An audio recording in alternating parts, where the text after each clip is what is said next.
구조한 동물을 안락사시킨 동물권단체 케어의 박소연 대표가 논란 이후 처음으로 기자회견을 열었습니다. 안락사는 인도적 차원의 불가피한 선택이었다며 케어를 지켜내기 위해 대표직에서 사퇴할 뜻도 없다고 밝혔습니다. 취재기자 연결합니다. 박광열 기자. 네, 사회부입니다. 네, 기자회견 내용 정리해보죠. 가장 큰 논란은 무분별한 안락사 의혹이었는데 뭐라고 하던가요? 네, 박 대표는 소수 내부 인원의 합의로 안락사를 해왔다며 안락사 사실은 인정했습니다. 숨긴 이유로는 안락사 사실을 알리는 순간 지금처럼 엄청난 논란과 또 비난이 나올 것이 분명했기에 용기가 나지 않았다고 설명했습니다. 다만 지자체의 살처분과는 다른 인도적인 안락사였다고 강조했습니다. 도살이 아닌 고통 없는 죽음을 위해 다소 무리한 구조를 할 수밖에 없었다는 겁니다. 대량 살처분과는 다른 그야말로 인도적인 안락사였음을 분명하게 말씀드립니다.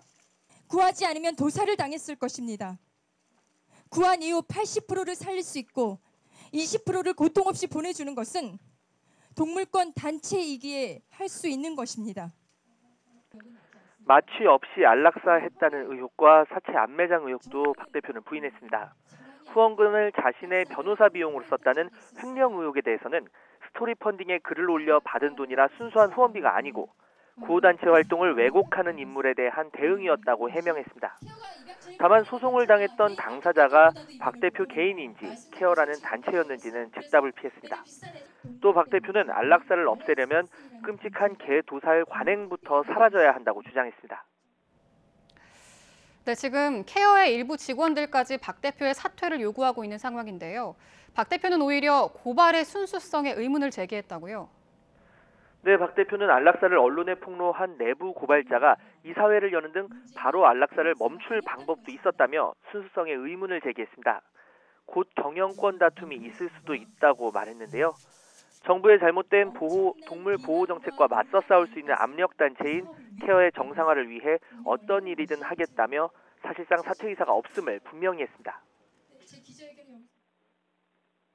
지금 외부 단체가 연결돼 있고 또 다른 전직 직원들이 나가서 만든 단체들이 지금 케어의 경영권을 가지고 경영권 다툼을 아마 곧 하게 될 겁니다. 그래서 제가 지금 물러날 수 없는 것은요. 제가 자리를 연연해서가 아니에요. 다만 모든 책임은 자신에 있는 만큼 고발된 사건 조사에는 성실히 임하겠다고 덧붙였습니다. 앞서 동물보호단체 3곳은 어제 박 대표를 검찰에 고발했습니다. 지난 2015년부터 3년 동안 동물 200여 마리를 무분별하게 안락사시켰고 안락사 사실을 숨긴 채 후원금을 모았다며 동물보호법 위반과 사기 혐의로 고발했습니다. 일부 케어 직원들은 안락사가 직원들도 모르게 독단적으로 이뤄졌다며 박 대표의 사퇴를 요구하고 있습니다. 지금까지 사회부에서 YTN 박광열입니다.